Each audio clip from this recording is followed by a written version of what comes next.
શ્રી ગણેશાય નમઃ. મિત્રો, આપ જોઈ રહ્યા છો આપણી યુટ્યુબ ચેનલ આશીર્વાદમાં આપ સૌનું સ્વાગત છે. આજે પવિત્ર, પાવનકારી, શુભ કરનારી, મંગલ કરનારી, સુખ આપનારી, શત્રુઓ પર વિજય પ્રાપ્ત કરનારી એકાદશી છે. તો આજે આપણે આ એકાદશીના પાવન પવિત્ર દિવસે ગીતાજીના 10મા અધ્યાય વિભૂતિ યોગના સારાંશ મહાત્મ્ય ફળ વિશે આજે આપણે આ વિડીયોમાં સાંભળીશું. જો આપને મારો વિડીયો પસંદ આવે તો લાઈક કરજો, શેર કરજો અને પહેલીવાર જો આ વિડીયો આ ચેનલમાં જોઈ રહ્યા હોય તો સબસ્ક્રાઈબ કરજો, જેથી મારા નવા વિડીયોની માહિતી તુરંત આપ સુધી પહોંચે. યદા યદા હિ ધર્મસ્ય જ્ઞાની ભવતિ ભારત અભ્યુત્થાનમ ધર્મસ્ય તદાત્માનમ સુજામ્યહમ પરિત્રાણાય સાધૂનાં વિનાશાય ચ દુષ્કૃતામ ધર્મ સંસ્થાપનાથાય સંભવાની યુગે યુગે. જ્યારે જ્યારે ધર્મની હાનિ અને અધર્મની વૃદ્ધિ થાય છે ત્યારે ત્યારે હું જન્મ ધારણ કરું છું. સત્પુરુષોના રક્ષણ માટે, દુષ્ટોના વિનાશ માટે અને ધર્મની સ્થાપના માટે હું યુગે યુગે પ્રગટ થાઉં છું. 10મો અધ્યાય વિભૂતિ યોગનો સારાંશ.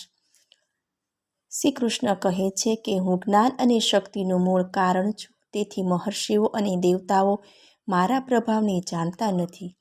જે મને અજન્મા, અનાદિ અને લોકોના મહેશ્વર રૂપે જાણે છે તે મનુષ્યો મૂઢતા રહિત હોઈ સર્વ પાપોથી છૂટે છે. જે મનુષ્ય મને બધા લોકોનો સ્વામી જાણે છે તે પાપ મુક્ત થાય છે. પ્રાણીઓના બધા ભાવ, જ્ઞાન, બુદ્ધિ, સુખ દુઃખ, સ્વસ્થતા, ભય અભય વગેરે મારાથી ઉત્પન્ન થાય છે. બધાની ઉત્પત્તિનું કારણ હું છું. અર્જુન શ્રી કૃષ્ણ પૂછે છે કે હે ભગવાન, આપ તો પરમધામ એ પરમ પવિત્ર છો. આપનું સ્વરૂપ કોઈ જાણતું નથી. આપ આપને જાણી શકો છો.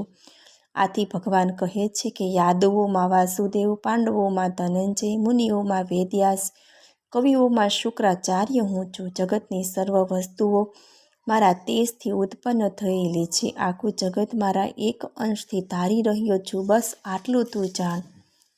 11મો અધ્યાય વિભૂતિ યોગ.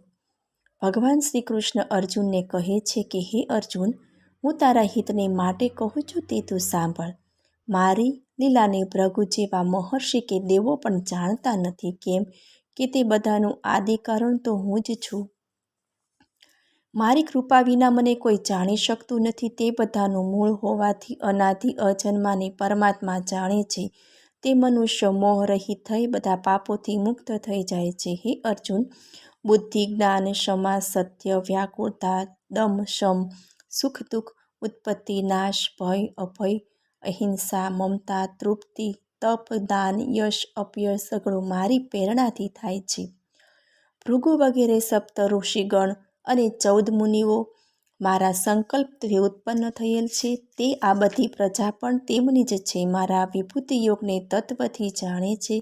તે અવિચળ યોગ પ્રાપ્ત કરનારા બને તેમાં શંકા નથી. હું આખી જગતની ઉત્પત્તિનું કારણ છું ને આખું જગત મારી મારફતે જ પ્રવૃત્તિવાન થાય છે.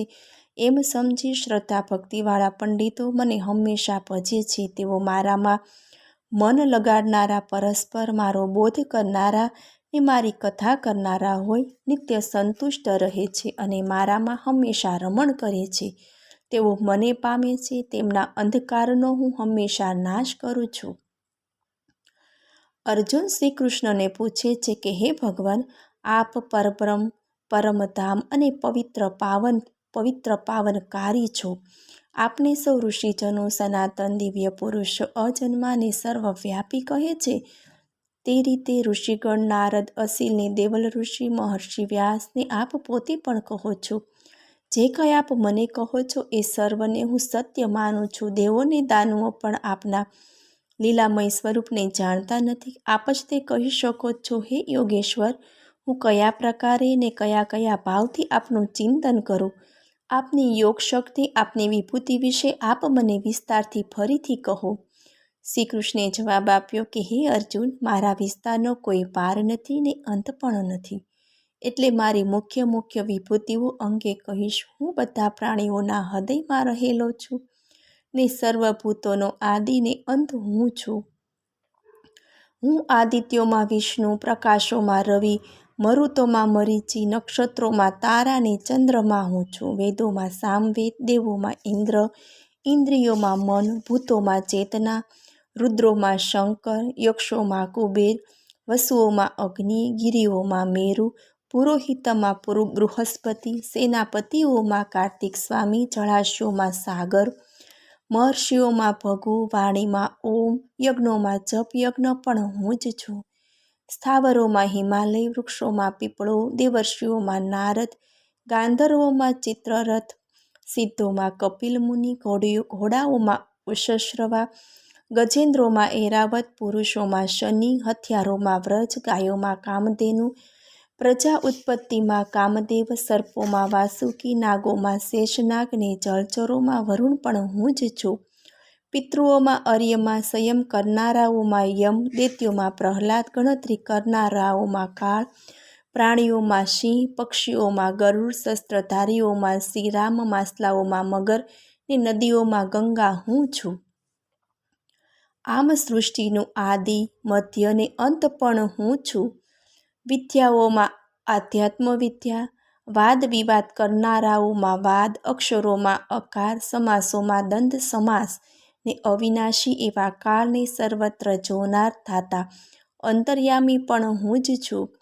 બધાનો સંહાર કરતા, મૃત્યુ અને ભવિષ્યમાં ઉત્પન્ન થનારની ઉત્પત્તિ, નારીઓમાં કીર્તિ, વાણી, શોભા, વાણી, સ્મૃતિ ને ક્ષમા, સામવેદના મંત્રોમાં બૃહત્સામ, છંદ્રોમાં ગાયત્રી, માસોમાં માર્ગશીર્ષ ને ઋતુઓમાં વસંત ઋતુ પણ હું જ છું.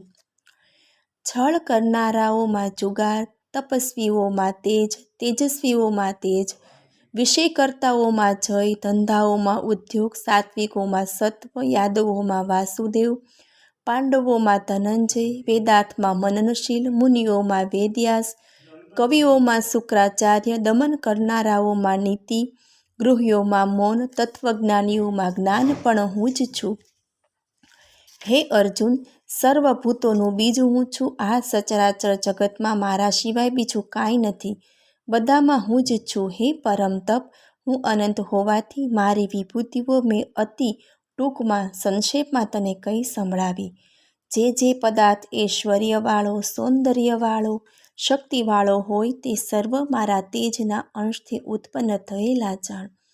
હે અર્જુન, આથી વિશે જાણવાનું તારે શું કામ છે? મારા એક અંશ માત્રથી આ સમગ્ર જગતને હું ધારણ કરી રહ્યો છું. ઇતિ શ્રીમદ ભગવદ્ ગીતામાં શ્રી કૃષ્ણ અર્જુન વચ્ચે થયેલ સંવાદમાં વિભૂતિ યોગ નામનો 10મો અધ્યાય સમાપ્ત.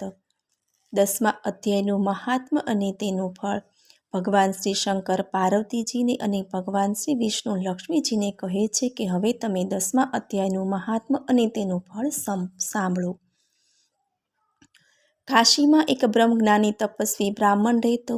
તે દરરોજ કાશી વિશ્વનાથના મંદિરમાં ભગવાનના દર્શનાર્થે જતો. એક દિવસ તે મંદિરમાં જઈને ધ્યાનમાં બેઠો હતો. તે ઘડીએ ભૃગુ નામના એક ગણે ભગવાન કાશી વિશ્વનાથને પૂછ્યું કે આ ધ્યાનમાં બેઠેલ બ્રાહ્મણ કોણ છે? તે કયું તપ કરે છે? ભગવાને ખુલાસો કરતા કહ્યું કે આ બ્રાહ્મણ વિશેની પહેલાંની વાત હું તને કહું તે તું સાંભળ. કૈલાસ પર્વત ઉપર હું અને પાર્વતીજી બેઠા હતા. તેવામાં એક હંસ કમળનું ફૂલ લઈ આવ્યો. તે અમને ચડાવ્યું. તે પણ અમારી પાસે બેઠો. આ હંસનો રંગ કાળો હતો. આથી અમે જિજ્ઞાસાથી પૂછ્યું કે તું કોણ છે અને તારા શરીરનો રંગ કાળો કેમ છે? ત્યારે ખુલાસો કર્યો કે હું તો બ્રહ્માનું વાહન હંસ છું. એક સમય તમારા દર્શન માટે હું બ્રહ્મલોકથી તમારી પાસે આવી રહ્યો હતો. ત્યાં રસ્તામાં માનસરોવર આવ્યું. તે નજીક આવતા મારી ગતિ અટકી ગઈ ને હું બેભાન થઈને જમીન પર પટકાયો. જ્યારે હું ભાનમાં આવ્યો ત્યારે મારું શરીર કાળું થયેલું લાગ્યું. આથી મને ચિંતા થઈ. એવામાં માનસરોવરમાંથી કમલીનો અવાજ આવ્યો કે હે હંસ, મારા ઉપરથી ઉડતા તારું શરીર કાળું થવા પામ્યું છે. તેણે પોતાની બાબતમાં ખુલાસો કરતા જણાવ્યું કે ગત જન્મમાં હું બ્રાહ્મણી હતું. મારી પાસે એક મેના હતી. એક દિવસ હું મેનાને શીખવતી હતી. તે સમયે મારા પતિ આવ્યા. છતાં મારું ધ્યાન તેમના પર ગયું નહીં. આથી તેમણે ક્રોધ ભરાય અને મને મેના બનવાનો શ્રાપ આપ્યો. હું મેના બની ઋષિના આશ્રમમાં રહેવા લાગી. આ ઋષિરાજ દરરોજ ગીતાજીના 10મા અધ્યાયનો પાઠ કરતા હતા. આ સાંભળવાથી હું અપ્સરા થઈ અને મારું નામ પદ્માવતી રાખવામાં આવ્યું. એક દિવસ હું સરોવરમાં સ્નાન કરતી હતી, તેવામાં દુર્વાસા મુનિ અહીં આવ્યા. એમને જોતાં હું ગભરાઈ ગઈ ને કમલીનું રૂપ લઈ કમળોની વચ્ચે સંતાઈ ગઈ. મને દુર્વાસાએ નગ્નાવસ્થામાં સરોવરમાં નાહતી જોઈને શ્રાપ આપ્યો કે તું 100 વર્ષ સુધી આ કમલીના રૂપમાં રહેજે.